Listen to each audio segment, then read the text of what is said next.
말씀은 베드로전서 1장 14절로부터 23절까지만 제가 봉독합니다.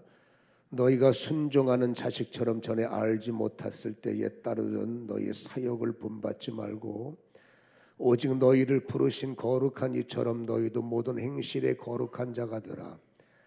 기록하였을 때 내가 거룩하니 너희도 거룩할지어다 하셨느니라. 외모로 보지 않고 각 사람의 행위대로 심판하시는 이를 너희가 아버지라 부른즉 너희가 나그네로 있을 때를 두려움으로 지내라. 너희가 알거니와 너희 조상이 물려준 헛된 행실에서 대속함을 받은 것은 은이나 금같이 없어질 것으로 된 것이 아니요 오직 흠없고 점 없는 어린 양 같은 그리스도의 보배로운 피로 된 것이니라. 그런 창세 전부터 미리 알림 바 되시니나 이 말세에 너희를 위하여 나타내신 바 되었으니 너희는 그로 죽은 자 가운데서 살리시고 영광을 주신 하나님을 그리스도로 말미암아 믿은 자니 너희 믿음과 소망이 하나님께 있게 하셨느니라. 너희가 진리를 순종함으로 너희 영혼을 깨끗하게 하여 거짓이 없이 형제를 사랑하기에 이르렀으니 마음으로 뜨겁게 서로 사랑하라. 너희가 거듭난 것은 썩어질 씨로 된 것이 아니요 썩지 아니할 씨로 된 것이니 살아있고 항상 있는 하나님의 말씀으로 되었느니라. 아멘. 오늘도 증거하시는 성령님의 말씀이 전하는 자 듣는 자가 성령 안에 일체가 되기를 소원하고, 전하시는 성령님은 우리 안에 충만하여 믿음의 눈이 열리고 말씀을 막는 어둠들이 차단돼서 오직 은혜만 남는 자리가 되기를 간절히 소원합니다. 우리에게 일어난 엄청난 축복과 놀라운 은혜가 있습니다. 어쩌면 우리가 우리 인생에서 가장 잘한 일이 뭐냐, 우리에게 일어난 놀라운 일이 뭐냐, 바로 오늘 읽었던 성경 말씀 가운데 핵심절이 17절 말씀인데, 하나님은 우리의 심판주가 되시거든요. 그 심판주가 우리의 아버지로 바뀐 것이 우리에게는 놀라운 은혜요 엄청난 축복이고 엄청난 은혜라는 사실을 우리는 깨달을 필요가 있는 거죠. 여러분, 하나님은 창조의 아버지란 말이에요. 창조주 하나님. 그래서 우리는 아버지라고 부르지 않습니까? 우리는 근본적으로 올라가면 아담과 하와는 하나님의 자녀들이에요. 그분이 친히 빚으셨고 그 안에 생기를 주셔서 생명이 됐기 때문에 틀림없는 것은 아담과 하와는 하나님의 자녀입니다. 여러분, 하나님의 가슴앓이가 있는 거예요. 가슴앓이가 얼마나 무겁고 괴롭습니까? 여러분, 자녀였던 두 사람이 범죄하고 타락함으로 하나님은 이제 아버지의 자리에서 심판의 자리로 바뀌어진 거예요. 여러분, 부모가 자녀를 징계하는 것도 편치 않은데 징계를 넘어서 그 자녀를 심판한다, 이거는 부모로서 굉장히 힘든 일이다 할 수 있어요. 그러니까 지금도 하나님은 가슴앓이가 인류를 바라볼 때마다, 우리를 바라볼 때마다 주님의 가슴앓이는 진행되고 있다는 걸 아십니까? 정말로 하나님은 우리의 친밀한 아버지, 우리가 잘 아는 정말 사랑의 하나님, 좋으신 목자가 되기를 원하지만 안타깝게도 우리는 늘 죄 가운데 있기 때문에 친밀한 아버지로 다가오시다가도 우리의 죄 때문에 그분은 심판주가 될 수밖에 없을 때, 우리는 그게 뭔지 모르고 죄이니까 넘어가지만 알고 계시는 주님은 오늘도 우리 때문에 마음이 아파하시고, 또 어떤 분은 이제 생명이 점점점 그렇지 않습니까? 죽음을 향해 다가갈 때 그분이 만약에 친밀한 아버지가 되지 못하고 이 세상을 떠나면 하나님은 더 가슴이 아픈 겁니다. 이제 아버지가 되길 원하는데 하나님을 모르니 내가 내 사랑하는 자녀를 심판한다. 그러니까 살아있을 때까지 하나님은 어떻게 하든지 회개하기를 원하시고, 한평강도의 사건을 통해서 우리는 아버지의 마음을 읽어낼 수 있지 않습니까? 그래서 여러분, 하나님도 오늘도 우리에게 친밀한 아버지가 되시기 원하는데, 우리는 어떤 사람은 심판주 앞에서 예배를 드리는 경우도 있단 말입니다. 이 하나님의 가슴 앓이를 해결하기 위해서 바로 중간에 중재자가 나섰어요. 그 중재자는 우리가 알다시피 예수 그리스도. 인간은 하나님의 자녀가 될 수 있는 자격이 없어요. 늘 생각하는 것, 바라보는 것 오직했으면 세상에서, 그렇잖아요, 숨 쉬는 것 빼놓고 죄라고 말하겠습니까? 보는 것도 죄다, 듣는 것도 죄다, 이것을 세상이라고 말하지 않습니까? 그래서 예수님께서는 자격 없는 우리에게 자격을 주셔야만이 친밀하신 아버지로 오기 때문에 이 땅에 중재자로 오신 분은 오늘 성경의 19절에 이렇게 말하지 않습니까? 흠도 없다, 점도 없다, 어린 양 보배로운 피를 가지시고 이 땅에 오셔서 흠 있는 나를, 점 있는 나를, 그렇지 않습니까? 대속의 죽음을 통해서 보배로우신 그리스도의 피를 뿌림으로 말미암아 그 피로 말미암아 자격 없는 우리가 자격 있는 자가 된 거죠. 여러분, 여기는 대가 지불이라는 게 따라옵니다. 그냥 되는 게 없습니다. 우리가 심판자가 하나님 앞에 사랑을 받는 자로 바뀔 때 그냥 되는 것이 아니라 예수님은 철저하게 찢기시고 고통당하시고 죽으시고 망신당하시고 배반을 당하시고 얼마나 고통의 현장입니까? 이 일을 능히 감당하시는 일은 여러분 그 자리가 너무나 힘들기 때문에 이 잔이 넘어갔으면 좋겠다라는 마음이 있으셨으나 그러나 심판받을 수밖에 없는 우리가 하나님의 어린 양들이 되어서 내 양을 치라 내 양을 먹이라 그 에리아에 들어와서 여러분 예수님의 사랑을 받고 하나님의 은혜를 받고 하나님의 도움을 받는 그 그림이 너무나 아름답고 그것이 하나님의 아린 가슴이 위로가 하나님의 아린 가슴이 해결되시기 때문에 그래 내가 모든 짐을 짊어지자 기꺼이 자원하는 마음은 하나님의 사랑을 받는 우리가 되기 때문에 그 모습을 그리면 까짓거 내가 이 짐 하나 못 지겠느냐, 이것이 바로 대속자 중개자의 모습이라는 것을 우리는 알 수가 있는 거예요. 그렇다면 심판받을 수밖에 없는 우리를 하나님을 아버지라고 부르시는 자격으로 만드신 중재자께서 여러분 그 다음 그림이 뻔하지 않습니까? 또다시 엉뚱한 짓 해서 이제 친밀한 아버지가 나한테 심판의 주가 되면 안 되는 거예요.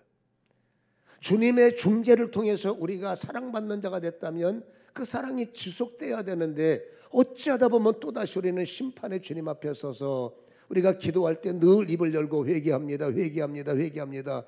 돌이켜보면 회개도 아니고 후회로 끝나지만 그래도 알기 때문에 회개합니다. 회개합니다. 이게 까짝 잘못하면 사랑의 주님이 심판의 주님이 될 수가 있다는 거죠. 그래서 중재자 되시는 예수님께서 여러분 중재를 하시면서 은혜를 받은 우리 정말로 놀라운 기적, 놀라운 한량없는 은혜를 베푸시면서 다시는 하나님이 우리에게 심판의 주가 되면 안 된다 해서 우리가 변화되기를 기대하셔서 오늘 넘어지기 쉬운 죄, 이 문제를 짚어내지 않으면 우리가 또다시 넘어져서 주님 앞에 또다시 회개하고 이게 반복되면 안 되잖아요. 그래서 오늘 이 본문의 말씀은 우리가 너무나 넘어지기 쉬운 죄를 이겨야만이, 다스려야만이, 처리해야만이 우리는 또다시 심판의 주가 아니라 지속적 그렇죠 사랑의 아버지가 될 수가 있기 때문에 이 말씀을 주시기에 우리는 이 말씀을 정말로 마음을 다해서 받아낼 필요가 있다라는 겁니다. 그렇다면 넘어지기 쉬운 죄가 뭘까? 오늘 18절은 이런 말씀을 합니다. 너희가 알거니와 읽어봅니다. 시작. 18절. 너희 조상이 물려준 헛된 행실에서 대속을 받은 것은 은과 금이처럼 없어질 것으로 된 것이 아니다. 여기서 우리가 굉장히 어색한 단어가 있죠. 조상이 물려준 헛된 행실에 대해서. 여러분 한국 사람들이 조상들에게 물려준 헛된 행실이 많은 것, 뭐 제사부터 시작해서 많은 것 일단은 다 알고 있는 내가 넘어가고 우리가 이 본문 안으로 들어가면 여러분 유대인들은 하나님의 율법을 생명처럼 여기고 그 율법을 잘 지키기 위해서 규례를 만들고 조례를 만들고 본인들도 감당도 안 되는 것을 만들어서 결국 여러분 남는 것이 뭡니까? 지킬 수 없는 것들을 많이 만들어 놓고 그 율법의 조례와 규례 때문에 지쳐 있는 모습을 발견해요. 여러분 오늘 조상들이 물려준 헛된 행실이라고 말하는 것, 이 말씀을 썼던 베드로는 이 말씀의 당사자가 되었고 이 말씀 때문에 얼마나 힘들었던 것을 경험했던 분이 베드로 목사님이에요.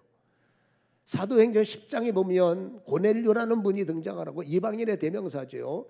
그리고 여러분 유대인의 대명사인 여러분 베드로 목사님과 고넬료의 만남이 있기 전에 하나님은 베드로 목사님의 사상을 깨트리기 위해서 유전에 젖어 있는 그의 개념을 깨트리기 위해서 하나의 환상을 보여주는 내용이 사도행전 10장의 팩트예요. 그 10장의 내용을 보면 여러분 13절에 하늘에서 소리가 환상 가운데 소리가 나는 거예요. 이게 무슨 소린가 봤더니 하늘이 문이 열리면서 바구니 하나가 내려와요. 그 바구니 안을 열어보니까 유대인들이 꺼리하고 경멸하는 여러분 부정한 짐승이 들어있는 거예요. 그래서 여러분 13절에 음성이 나는데 잡아먹어라 하는 음성을 환상 가운데 주시는 거예요. 그러니까 14절에 베드로가 기절초풍해서 저는 절대로 손대지 않습니다. 저는 속되고 깨끗하지 않은 것을 결코 먹어본 적이 없어요. 먹지 않습니다 라고 버티는 거죠. 그때 15절에 두 번째 소리가 있습니다. 하나님께서 깨끗하다 하신 것을 네가 속되다 하느냐. 그리고 여러분 16절에도 이런 일이 3번 있은 후에 그 그릇이 하늘로 올라가는 거예요. 3번 동안 뭡니까? 먹어라, 안 먹습니다. 먹어라, 안 먹습니다. 내가 속된 것을 왜 네가 부정하다고 하느냐. 여러분 3번 이런 현상이 벌어졌다고 강조하지 않습니까? 우리는 뭐 1번이나 3번이나 그게 그거예요. 그러나 유대인들은 개념의 존재들이기 때문에 3번은 완벽, 인간이 할 수 있는, 하나님은 완벽한 수가 7번이지만 이번 인간이 용서할 수 있는 한계는 3번이라고 느껴요. 그 베드로가 자신만만하게 3번 용서할까요? 이게 뭡니까? 인간이 할 수 있는 최대치죠. 그만큼 3번이라는 단어는 이 유대인들에겐 개념이 큰 거예요. 완벽한, 인간이 할 수 있는 완벽함. 3번 이 일을 반복했다는 것이 이게 사사로운 메시지가 아닌 것을 깨달아서 도대체 이게 무슨 의미일까? 17절에 사도행전 10장 17절에 보면 베드로가 그 환상에 대해서 생각하는 겁니다. 도대체 왜 3번이나 이런 일을 반복하시고 부정한 것을 먹어라, 부정한 것을 먹어라. 하나님이 속되게 했어도 도대체 이게 뭔 말일까? 우리가 배워왔던 유전은, 개념은 절대 손대면 안 되고, 그 이방인 여러분 부정한 거 사랑까지 들어가요. 짐승뿐만이 아니라 그들은 사랑까지 끌고 놀아서 이방인들은 부정한 존재야. 표현상 죄송합니다. 쓰레기 같은 존재야. 재수 없어. 보면 안 돼. 오죽했으면 이방인들은 여러분 그들이 앉아 있는 땅이 부정하기 때문에 그렇잖아요. 그 땅을 소위 말해서 부정하게 돌아다닙니다. 10분이면 통과할 수 있는 거리를 부정해서 1시간을 돌아가더라도 나는 그래도 정결한 사람이고 우리는 구별된 사람이야. 그게 당신들의 프라우드예요. 이게 그들의 유전이 그들의 습관을 만들어 놓고 그런 줄 알고 그들은 살아갔을 때 하나님께서 부정하지 않다, 내가 깨끗하다 했다, 이거 받아내기가 힘든 겁니다. 그때 여러분 17절에 베드로가 19절에 베드로가 이 환상에 대해서 생각할 때 읽어봅니다. 시작. 성령께서 그에게 말씀하시되 두 사람이 너를 찾으니 20절에 일어나 내려가 의심하지 말고 가라. 그때서 비로소 베드로는 깨달은 것이 있어서 정신을 차려서 28절에 이렇게 고백을 합니다. 이르되 유대인으로서 이방인과 교제하며 가까이 하는 것은 위법, 조상들의 유전이고 들었으니까 위법인 줄은 너희도 알거니와 하나님께서 내게 지시하사 아무도 속되게 하거나 깨끗하지 않다 하지 말기로 하시기로 34절에 베드로가 입을 열어 말하되 내가 참으로 하나님은 사람의 외모를 보지 않고 35절을 합독하기를 원합니다. 시작. 각 나라 중 하나님을 경외하며 의를 행하는 사람은 다 받으시는 줄을 깨달았도다. 이게 뭐요? 이제는 부정한 것이 없다는 걸 비로소 깨달았다는 거예요. 이제 모든 사람과 연합해야 되는구나. 모든 사람을 품어야 되는구나. 이제서 깨달아서 감탄사를 남발하며 하나님이 주신 말씀이 이제야 깨달았다. 말씀대로 살자라고 말한단 말입니다. 근데 여러분 이미 이 말씀은 주님께서 선포하셨고 제자들에게 명령하셨고 반드시 말씀대로 진행해야 돼. 왜 여러분 스데반 사건이 나타나 하나님께서 예루살렘에 당신들끼리 똘똘똘 뭉쳐있는 그들을 때려버렸을까요? 우리가 좋사오니 여기가 좋사오니 하나님은 예루살렘으로부터 땅끝까지라고 그랬잖아요. 여러분 뒤늦은 깨달음이지만 주님께서 이미 승천하실 때 그 위대한 지상 명령을 제자들에게 선포하셨습니다. 이거는 선포입니다. 여러분 선포, 하나님의 말씀이 공표된 것은 지울 수가 없는 거예요. 마태복음 28장 19절은 주의 종들이 신학교 가서 제일 먼저 받아내는 말씀인데 우리가 알죠. 그러므로 너희는 가서 모든 민족, 모든 예루살렘이 아닙니다. 유대, 사마리아, 더 나가서 땅끝 모든 민족을 제자 삼아 세례를 주라는 게 뭡니까? 하나가 되라는 거예요. 그리고 20절에 내가 너에게 분부한 모든 것을 분명히 지켜야 돼. 볼지어다 세상 끝날까지 너희들과 함께하지 반드시 지켜야 돼. 이 말씀은 공표가 됐어요. 베드로는 이 말씀을 듣고 아멘 했습니다. 제자들과 함께 합독했습니다. 아멘 했어요. 여러분, 사도행전 오늘 10장에는 그거 그리고 나서 한참 지난 후에요. 여러분, 이들은 그 말씀은 안 받는 겁니다. 이미 여러분, 우리는 알다시피 사도행전 7장에 스데반 사건도 있었는데 불구하고 이들은 여러분 말씀은 이해가 되지만 말씀에는 은혜가 있어 설교도 하고 하나님이 이러래요, 하나님이 저러래요. 근데 웃기는 것은 유전에 갇혀 있는 거예요. 나는 설교하지만 나는 유전에 갇혀 있어요. 이래야 된다 말씀하지만 나는 어떤 생각에 갇혀 있습니다. 나의 사상, 골수분자는 안 바뀝니다. 뭔가에 갇혀 있는 거예요. 그리고 복음을 말하고 땅끝까지 복음을 전도해야 됩니다. 주님의 지상 명령입니다. 하나님은 모든 자를 사랑을 하십니다. 그리고 정말로 사랑합니다. 어떻게 사랑하는? 예루살렘 사람끼리, 통하는 사람끼리, 마음이 맞는 사람끼리, 해당되는 사람끼리, 우리가 유전으로 볼 때 조상들이 가르쳐준 에리 안에서 우리끼리 사랑하고 우리끼리 예배하고 그리고 자신만만합니다. 우리는 주님 순종했습니다. 근데 주님의 명령을 다시 되새김질해 보면 땅끝까지, 예루살렘으로부터 시작해서 온 유대 사마리아, 사도행전 1장 8절은 땅끝까지, 그렇죠? 품어라. 모든 사람을 품어라. 단순히 사랑만을 말하고 단순히 화목만을 강조하시는 것을 넘어서는 것이 땅끝의 복음이에요. 여러분, 제자들이 사도행전에 목매어 기도하고 사도 바울이 고린도전서 15장의 마지막에 목매어 강조하는 것이 주님은 다시 오십니다. 언젠지 모르지만 그래도 그들은 그때 여러분 캐리그마는 주님이 십자가에 죽었습니다. 주님이 부활하십니다. 주님은 반드시 빨리 오십니다. 그 사상에 젖어 있을 때요. 그들은 기도합니다. 하나님 빨리 오셔야 됩니다. 속히 오셔야 됩니다. 그러면서 순종을 하지 않습니다. 우리끼리 예배드릴 때 주님 오시옵소서. 그러나 선포된 말씀은 땅끝까지 복음이 전파돼야 된다. 여러분, 우리가 모든 사람을 품어내는 것으로 끝나는 게 아닙니다. 품어내는 것이 두 가지가 중요한데 사단은 분열의 영이에요. 어떻게 하든지 교회와 목사와 장로를 분열시키고 권사들끼리 분열시키고 성가대와 찬양팀을 분열시키고 그저 집사와 안수 집사를 분열시키고, 예를 들어 여러분, 사단은 어떻게 하든지 분열시켜야 돼요. 근데 하나님 말합니다. 지지 말고 품어라. 여러분, 품는 것은 사랑과 사랑의 사랑을 넘어가는 겁니다. 여러분, 품는 것은 그 분열을 일으키는 어둠을 제압하는 것이, 예수의 이름으로 명하노니 귀신아 떠나가라 말로만 100번 떠들면 뭐합니까? 실상은 여러분 너는 너고 나는 나고, 그렇지 않습니까? 당신은 당신이고 우리끼리 교회 안에서 얘기해 주세요. 여러분, 사단은 득세합니다. 하나님은 점점 가슴앓이가, 그룹끼리 싸워보세요. 하나님의 가슴앓이가 얼마나 심한가. 여러분, 믿음의 사람끼리 분열을 내보세요. 하나님의 가슴앓이가 얼마나 심한가. 이것을 일소에 이기는 것은 뭡니까? 품어낼 때, 사람과 사람을 품어내고 화목하고 이해하고 사랑하고 용서할 때 사람과 사람이 아니라 그 분열을 시키는 어둠을 밟아버리는 거죠. 할 수 없는 것을 했어요. 할 수 없는 것을 실행할 때,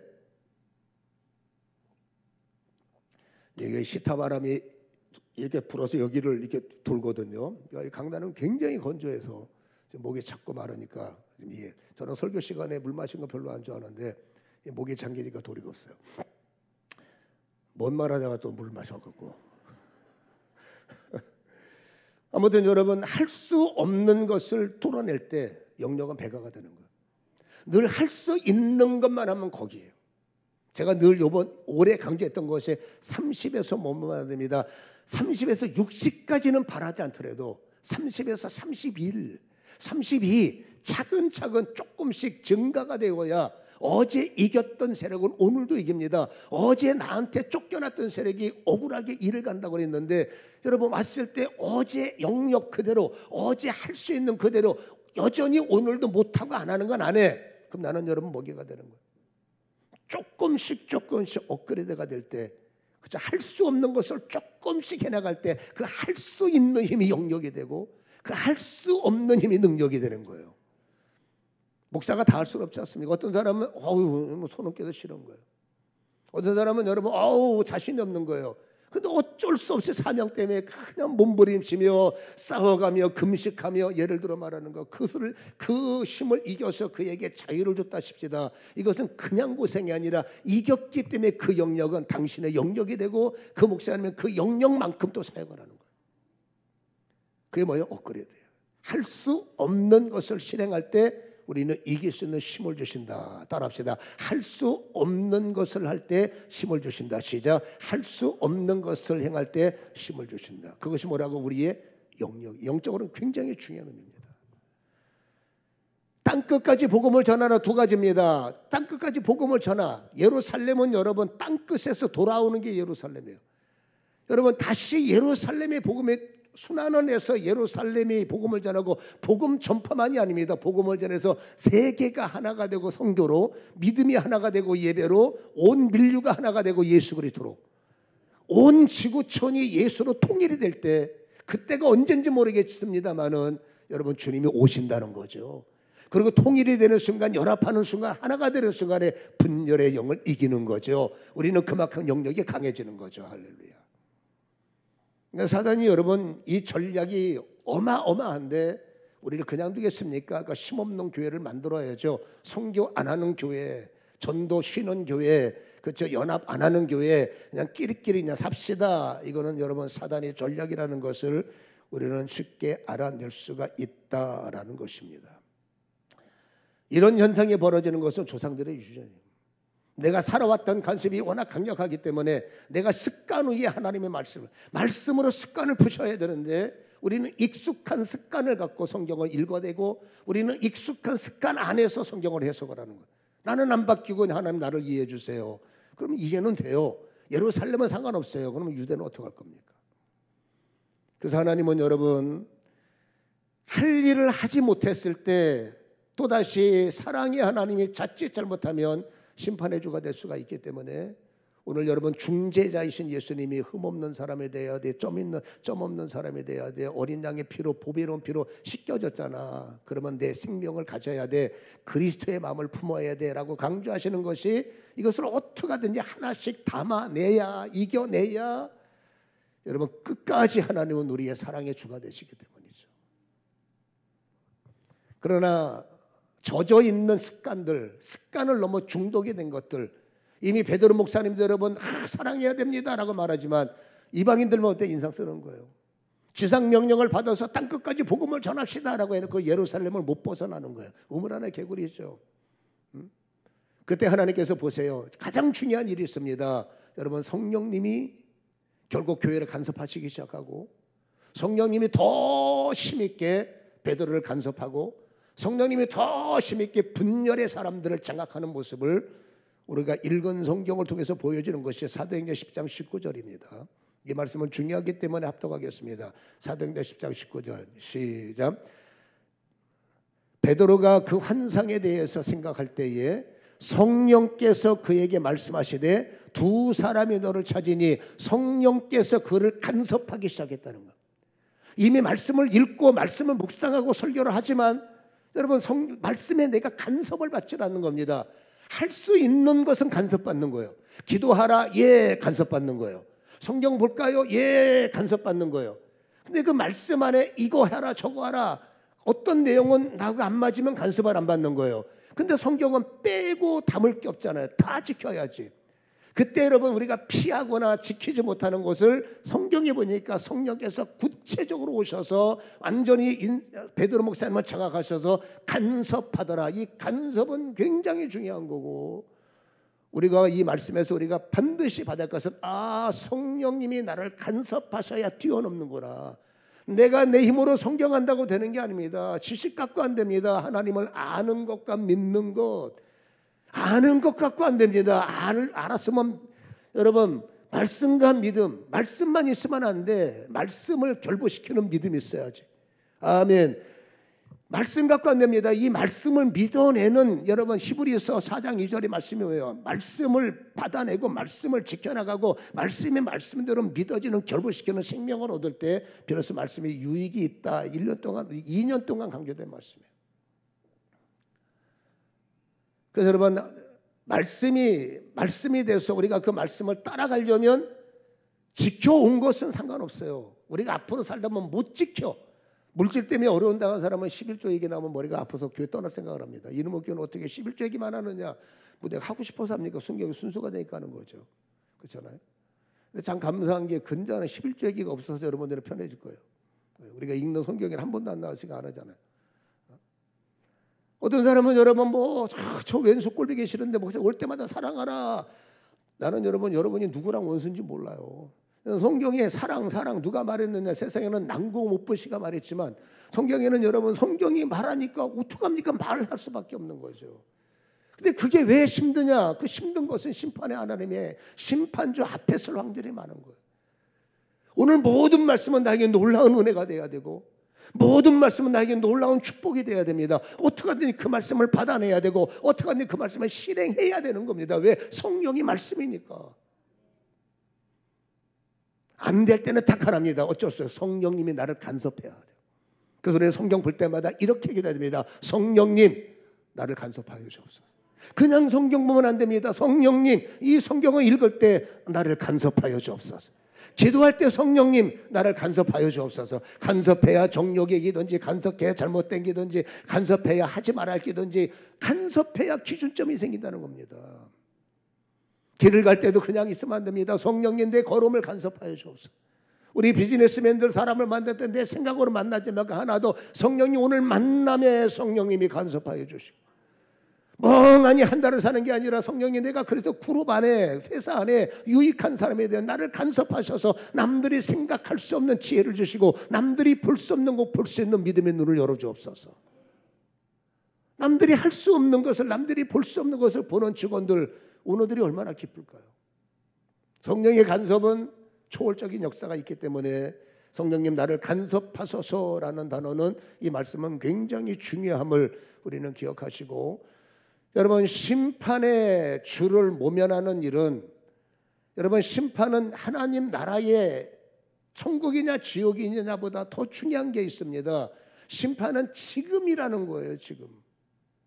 하나님의 나라는 여기 있다 저기 있다 아니라 여러분 너희의 삶 속에 있다고 그러지 않습니까? 심판은 지금입니다. 천국 가는 거 말고 지금 우리는 심판을 받고 있느냐 심판을 벗어나느냐. 여러분 성령이 우리를 간섭하면 어떤 일이 벌어집니까? 선한 일들이 일어나요. 성령님은 하나님은 예수님은 누리는 우리가 되기를 원하시지 고통당하는 우리가 되기를 원치 않습니다. 기도했으면 응답받는 우리가 되기를 원하시고 말씀을 보면 생명 있는 말씀이 나를 주도하기를 원하시고 예배드릴 때 하나님이 나를 만나기를 원한다 그 말이죠. 그게 뭡니까? 누림이다 그 말이에요. 여러분 누림을 받지 못하고 기도해도 응답의 누림을 얻지 못하고 말씀을 볼 때에 자유하지 못하는 여러분 누림이 없을 때 죄송하지만 우리는 오늘도 심판 속에 사는 겁니다. 누림이 없으면 심판이에요. 뺏기고 있죠. 말씀의 기업이고 열매가 사실인데 그러면 우리는 심판이 아니라 심판을 벗어나서 누리는 자요, 얻어지는 자요, 유익한 자요, 간증하는 자요, 하나님이 내게 주신 복을 세어보아라. 이게 찬송가 가사가 아니라 삶이어야 된다고 말이에요. 우리는 어떻습니까? 냉정하게 말하면 하늘나라는 거 말고 인생 속에서 여러분 심판 속에 거하십니까? 아니면 자주 늘 풍성하게 여러분 성령이 허락하시는 누림 속에 살아가고 있으십니까? 누림의 복이 있으면 화목이 되고 누림의 복이 있으면 열리는 복이 열릴 거죠. 성령께서 우리의 삶을 간섭하시게 되면 지극히 작은 존재라도 누구도 이겨낼 수가 없는 자가 되더란 말이죠. 가나안 땅에 들어가야 하는 여러분 그 여호수아는 생각만 해도 숨이 마시고 밤에 잠이 안 왔을 거예요. 나는 지극히 작은 자고 백성들은 칼도 쓰지 못하는 다 오합지들이에요.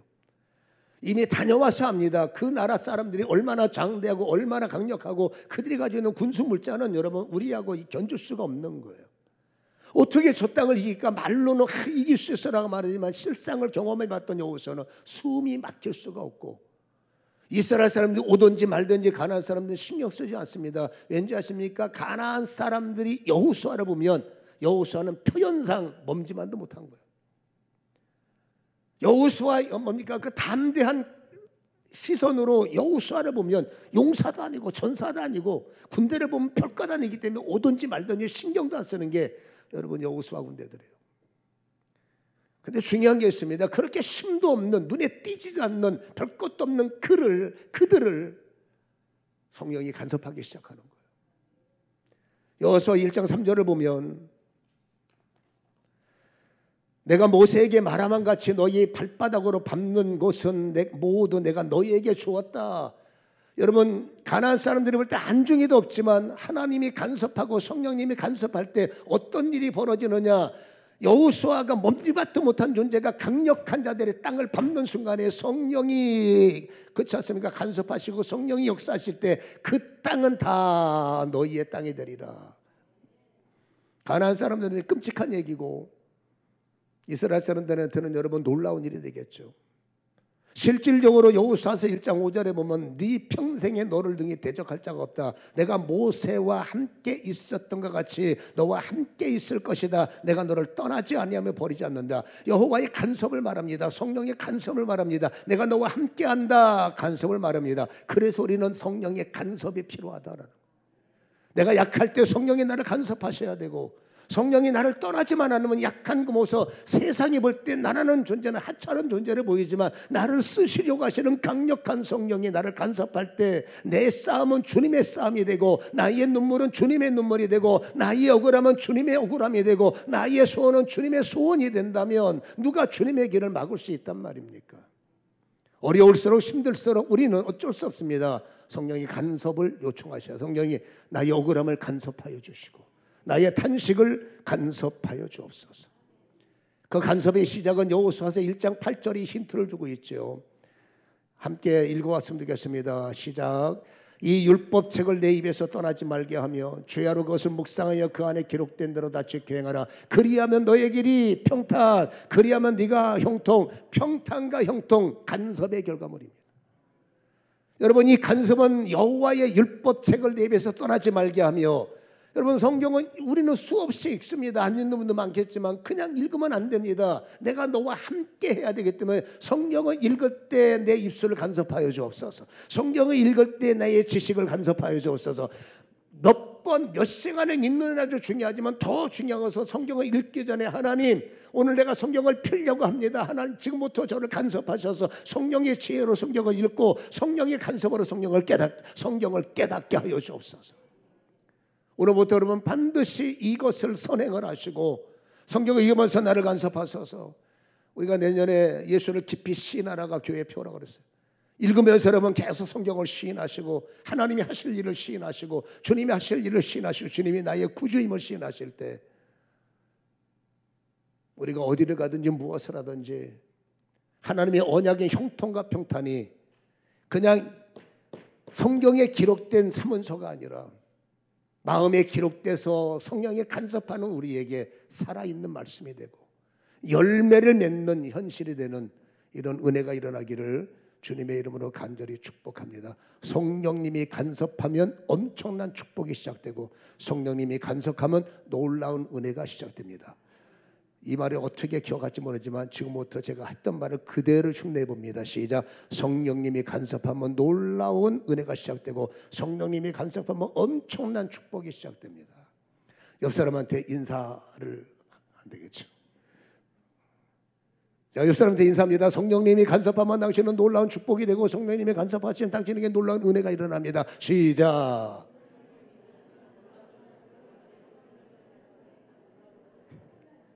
너나 잘하세요 그러지 말고 저는 여러분들의 생애에 정말 성령님이 간섭하는 모습을 보고 싶고 저 역시도 심판받아 나는 응답도 없어요 힘들어요 심판받는 거예요. 날마다 심판이 아니라 성령이 간섭하는 그 아름다운 모습 그래서 웃는 여러분들의 얼굴을 저는 보고 싶습니다. 연구합시다. 노력합시다. 성령님 간섭하여 주옵소서. 눈을 감으시고 우리가 입으로 축복했잖아요. 이제 그것이 내 것이 되어야 됩니다. 하나님 내 인생을 간섭하여 주옵소서. 이제는 성경 볼 때 나를 간섭하여 주옵소서. 이제는 기도할 때 나를 간섭하여 주옵소서. 이제는 자녀와 대화 속에 성령님 간섭하시고 나의 간섭이 자녀의 간섭으로 넘겨져 우리 자녀가 어디 가서 뭘 하든지 아버지 그 자녀를 간섭해 주시고 우리 남편의 수고 속에 성령님 간섭해 주시고 예수 믿어야 하는 우리 친정 성령님 간섭해 주시고 우리 시대 은혜가 필요합니다. 간섭하시고 나의 피부치 병상에 신음하고 있습니다. 성령님 간섭하여 주시고 중요한 만남이 있습니다. 성령님 간섭하시고 아침에 눈을 떠서 첫 마디가 성령님 오늘 하루 나를 간섭하여 주옵소서. 이것이 나의 고백이 되길 원합니다. 1분만 기도합니다. 주의 영광이 지금 이곳에 임하게 하시고 우리가 말씀으로 받아 예수를 깊이 시인합니다. 주님은 우리의 구주. 아버지 심판받아 끊어지는 인생이 아니라 주님의 놀라운 축복을 받고 엄청난 복을 받아 아버지 성령의 간섭을 통해서 열리고 풀리고 아버지 하며 세상에서 몸지 못하 못한 작은 나였지만 아버지 누구도 나를 이겨내지 못하는 것은 성령이 나를 간섭해 주기 때문이요. 안 될 것 같은데 끊어진 것 같은데 되는 것은 기적이라고 했는데 그 기적은 성령님이 간섭했기 때문인 줄 믿사오니 오늘 받은 말씀을 가슴에 담고 성령님 나를 간섭하시고 이제 나의 눈물을 간섭해 주시고 나의 안타까움을 간섭하시고 아버지 대한민국을 간섭하시고 정체를 간섭해 주시고 세상을 간섭하시고 아버지 모든 것 간섭하셔서 우리 안타까운 것과 몸부림에 하나님의 선하심이 나타나도록 주도하여 주옵소서. 이제 우리 열방교인들 하나 되었습니다. 성령님 간섭하셔서 이것이 온 천하에 증거되고 나의 신앙의 무기가 되도록 장악하여 주시옵소서. 살아나리라 풀려지리라. 오늘 드려지는 우리의 10의 1조와 우리의 감사의 을 흡양하시고 정성을 다해서 마음을 다하여 주님 보좌에 십사안에 받아내시며 저들의 삶을 간섭하시고 증가가 되게 하여 주옵소서. 축복하며 예수님의 이름으로 기도합니다.